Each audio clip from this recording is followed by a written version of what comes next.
अस्मत्कुरुसमारम्भां यतिशेखरमध्यमां लक्ष्मीवल्लभपर्यन्तां वन्दे गुरुपरम्पराम् ஆழ்வார்கள் வாழி அருளிச் செயல் வாழி தாழ்வாதுமில் குரவர்தாம் வாழி ஏகழ்வாறுமுய்ய அவர்கள் உரைத்தவைகள்தாம் வாழி செய்யமறை தன்னுடனே சேர்ந்து அஞ்சு குடிக்கொரு சந்ததியாய் ஆழ்வார்கள் தம் செயலை விஞ்சி நிற்கும் தன்மையளாய் பிஞ்சாய்ப் பழுத்தாளையாண்டாளை பத்தியுடன் நாளும் வழுத்தாய் மனமே மகிழ்ந்து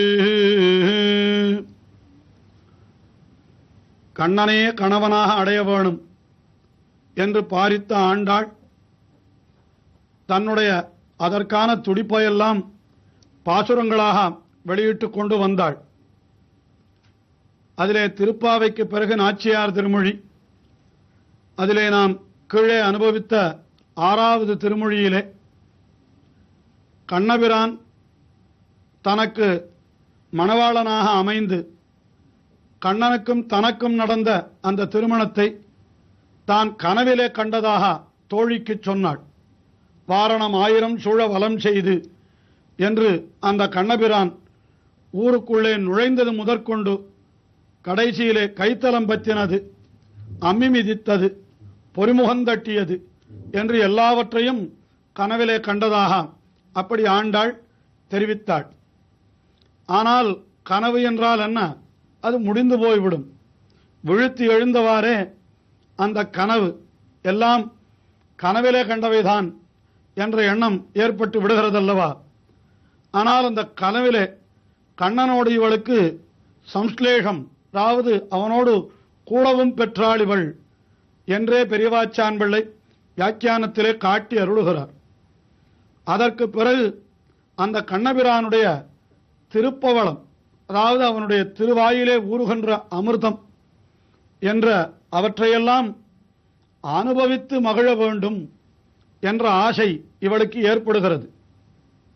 அது இன்னும் தொடர வேண்டும் என்ற ஆசை ஏற்படுகிறதா? அப்படி தொடர வேண்டும் என்றால் அந்த அமிர்தம், அதாவது இவள் கனவிலே அதை அனுபவித்திருக்கலாம், ஆனால் அது கனவிலே ஆய்விட்டபடியினாலே அது நனவிலே எப்படி இருக்கும் என்பது இவளுக்கு தெரியவில்லையாம். ஆகையினாலே யாரை கேட்டால் இந்த கண்ணனுடைய திருப்பவளத்தினுடைய ஒரு இனிமை, அதனுடைய அழகு, அதனுடைய சுவை இதெல்லாம் தெரியும் என்று ஆராய்ந்து பார்த்தால் அந்த கண்ணபிரான் எப்பொழுதும் தனது திருக்கரத்திலே ஏந்தி இருக்கின்ற அந்த பாஞ்சஜன்யம் என்கிற சங்கம், அந்த சங்கம் எப்பொழுதும் அந்த சங்கத்தை எடுத்து கண்ணன் வாயிலே வைத்து ஊதுகிறான் அல்லவா? ஆகையினாலே அவனுடைய திருப்பவளத்தினுடைய அந்த வாசனையோ சுவையோ அந்த சங்கத்திற்குத்தானே தெரியும். எனவே அந்த சங்கத்தையே கேட்போம். அந்த எம்பெருமானுடைய திருப்பவளத்தினுடைய அந்த வாசனையானது எப்படி இருக்கும், அந்த இனிமையானது எப்படி இருக்கும், சங்கே நீ சொல்லு என்று கேட்டு, அப்படி கேட்கிற பொழுது அந்த சங்கினுடைய பெருமைகளை எல்லாம் கொண்டாடுகிறாள். அது என்ன பாக்கியம் பண்ணித்து, எப்பொழுதும் கண்ணபிரானுடைய திருக்கரத்தை விட்டு பிரியாமல் அவனோடு கூடியே இருக்கிறதே என்று அப்படி தொடங்கினாள். ஆனால் முடிவிலே, இந்த பதிகத்தினுடைய முடிவிலே அவளுக்கு என்ன ஆயிற்று என்றால், எல்லோரும் சேர்ந்து அனுபவிக்க வேண்டிய எம்பெருமானுடைய திருப்பவளத்தை இந்த பாஞ்சஜன்யம் என்ற இந்த சங்காழ்வான் அவன் ஒருவனே அனுபவித்து விடுகிறானே என்ற பொறாமையும் ஏற்பட்டு அவனிடத்திலே அவனை பற்பனாபனோடும் ஆக்கியா என்று அப்படி முடிக்கிறாள். இப்படி மிக அழகாக செல்லுகிறது நாச்சியார் திருமொழியிலே 7வது திருமொழி. அதிலே முதல் பாசுரத்திலே அந்த கண்ணபிரானுடைய திருப்பவளம் அது என்ன வாசனை வீசும், அது எதுபோலே இனிமையாக இருக்கும் என்பதாக அவனை பார்த்து கேட்கிறாள். கருப்பூரம் நாருமோ கமலப்பூனாருமோ திருப்பவள செவ்வாய்தான் சித்தித்திருக்குமோ பரப்பவித்தமாதவந்தன் பாய்ச்சுவயம் நாத்தவன் விரப்பத்த கேட்கின்றேன் சொல்லாழிவன் சங்க ஆழி வெண்சங்கே, என்னால் ஆழியிலிருந்து கிடைக்கக்கூடிய வெண்சங்கு, அது கடலிலிருந்து கிடைக்கக்கூடிய சங்கு அல்லவா, அதற்குத்தான் பாஞ்சஜன்யம் என்று பெயர்.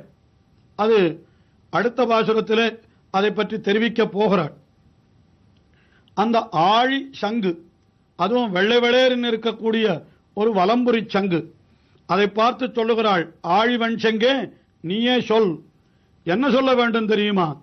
அந்த எம்பெருமானுடைய திருப்பவளம் அது எப்படி இருக்கும்? கருப்பூரம் நாருமோ, கமலப்பூ நாருமோ. கருப்பூரம் என்னால் பச்சை கற்பூரம் என்று சொல்லப்படுகின்ற உயர்ந்த வஸ்து அது. அந்த பச்சை கற்பூரத்தினுடைய வாசனை வீசுமா எம்பெருமானுடைய திருப்பவளத்திலே? அல்லது கமலப்பூ நாருமோ, தாமரைப்பூவினுடைய வாசனை வீசுமா என்று இரண்டு கேட்டாளாம். என்ன, பச்சை கற்பூரம் என்றால் சற்று உஷ்ணமாக இருக்கக்கூடிய ஒரு வஸ்துவாம் அது. ஆனால் தாமரைப்பூ என்பது குளிர்ச்சியாகவே இருக்கக்கூடிய வஸ்து அது. ஆயினாலே எம்பெருமானுடைய திருப்பவளத்திலிருந்து வீசுகின்ற வாசனை அது உஷ்ணமானதா அல்லது குளிர்ச்சியானதா? அதாவது பச்சை கற்பூரம் போன்றதா அல்லது தாமரைப்பூ போன்றதா? சங்கே நீ எனக்கு சொல் என்று கேட்கிறாள். அதுக்கப்புறம் இது அந்த திருப்பவளத்தினுடைய வாசனையை பற்றின கேள்வி. அடுத்தபடியாக சொல்லுகிறாள், திருப்பவள செவ்வாய்தான் தித்தித்திருக்குமோ. அதனுடைய இனிமை, அந்த எம்பெருமானுடைய திருப்பவளம் அதை நாம் அனுபவித்தால் அது எப்படி இருக்கும்? தித்தித்திருக்குமோ, அது மிகவும் இனிப்பாக இருக்குமோ என்று சொல் என்று கேட்கிறாள். ஏனென்றால் இந்த சங்கந்தானே எம்பெருமானுடைய திருப்பவளத்தை நெருங்கி அனுபவிக்கிறவன், அவனுக்குத்தான் நன்றாக தெரியும் என்கிற காரணத்தினாலே அவனை பார்த்து இப்படியெல்லாம் கேட்கிறாளாம். யாருடைய திருப்பவளம் என்றால் மறுப்பொசித்த மாதவன் என்று. மறுப்பொசித்த மாதவன் என்றால் யானையினுடைய தந்தங்களை ஒசித்தவன். மறுப்பு என்னால் யானை தந்தம். கம்சனாலே ஏவப்பட்ட கோலையாபீட்டம் என்கிற யானை, அந்த யானையினுடைய மறுப்பை, அதாவது தந்தங்களை ஒசித்தவன், பிடுங்கினவன், உடைத்தவன் என்று அவனுடைய வீரத்தை சொல்லுகிறாள். எதனாலே என்றால் அப்படிப்பட்ட வீரனோடு சேர்ந்து அந்த வீரனுடைய திருப்பவளத்தினுடைய அமிர்தத்தை அனுபவிப்பதுதான் வீர பத்தினிக்கு அழகு. ஆகையினாலே அவள் என்ன சொல்லுகிறாள்? மறுப்பொசித்த மாதவந்தன் வாய்ச்சுவையும் நாற்றமும்.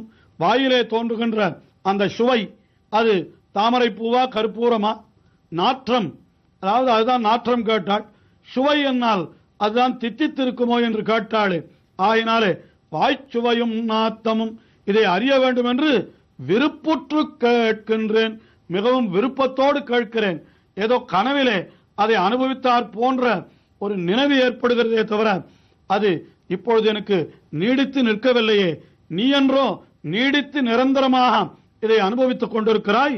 ஆழி வெண்சங்கே நீ சொல் என்று அப்படி அந்த சங்கை காட்டாளாம்.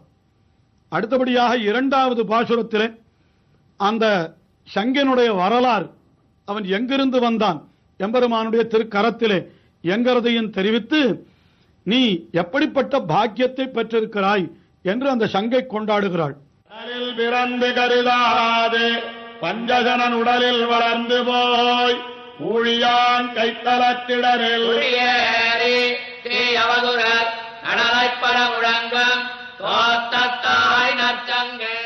சங்கே நீ என்ன பாக்கியம் செய்திருக்கிறாய். முதலிலே நீ எங்கே பிறந்தாய்? கடலிலே பிறந்தாய். அதற்கு பிறகு பஞ்சசனன் என்று ஒரு, அதாவது பஞ்சஜனன் என்று ஒரு ராட்சசன், அவனுடைய வயிற்றுக்குள்ளே போய் சேர்ந்து விட்டதாம் இந்த சங்கு. அவன் உலகத்தை எல்லாம் துன்புறுத்திக் கொண்டிருந்தான் என்கின்ற காரணத்தினாலே கண்ணபிரான் அவனை வதம் செய்து அவனுடைய வயிற்றில் இருந்த சங்கை எடுத்து தானே வைத்துக் கொண்டான். அதனால தான் இந்த சங்குக்கும் பாஞ்சஜன்யம் என்ற பெயர் ஏற்பட்டது. என்ற பஞ்சஜனன் அவனிடத்திலிருந்து எடுத்த சங்கு ஆகையினாலே இதற்கு பாஞ்சஜன்யம் என்று பெயர் ஏற்பட்டது. நீ என்ன செய்தாய்? கடலில் பிறந்தாய். அதற்கு பிறகு பஞ்சஜனன் உடலில் வளர்ந்தாய். ஆனால் இதையெல்லாம் கருதாது என்கிறாள். இதையெல்லாம் பொருட்படுத்தவில்லை நீ. இது உனக்கு மிகவும் தாழ்வான விஷயம். அதாவது கடலிலே பிறந்து ஒரு அரக்கனுடைய உடலிலே வளர்ந்து என்னால் அது எவ்வளவு தாழ்வானது. ஆனால் அதை பொருட்படுத்தாமல் நீ எங்கே குடியேறினாய் என்றால், கடலில் பிறந்து கருதாது பஞ்சஜனனுடலில் வளர்ந்து போய் ஊழியான் கைத்தலத்திடரில். ஊழியானால் ஊழி காலத்திலே உலகத்தை எல்லாம் படைப்பவன், அவனுடைய கைத்தல திடரிலே குடியேறி நீ என்ன செய்கிறாய்? தீய வசுரர் நடலைப்பட முழங்கும் என்று தீய வசுரர்கள் எல்லாம் அப்படியே குடல் குழம்பும்படியாக அஞ்சு நடுங்கும்படியாக முழங்கும் தோற்றத்தாய் என்று அப்படிப்பட்ட பெருமையுடைய நல்சங்கே நீ எனக்கு சொல்ல வேண்டும். கீழ் முதல் பாசுரத்திலே சொன்னவத்தை இங்கேயும் கூட கொள்ளலாம். அவனுடைய திருப்பவளம் அது கமலப்பூ போல இருக்குமா, அதாவது கமலப்பூ வாசனை வீசுமா, கற்பூரம் வாசனை வீசுமா, தித்தித்திருக்குமா என்பதை நீயே சொல் என்று கேட்பதாக இங்கேயும் கூட்டிக் கொள்ளலாம். அப்படி நடலைப்பட முழங்கும் தோற்றத்தாய் நல் சங்கே.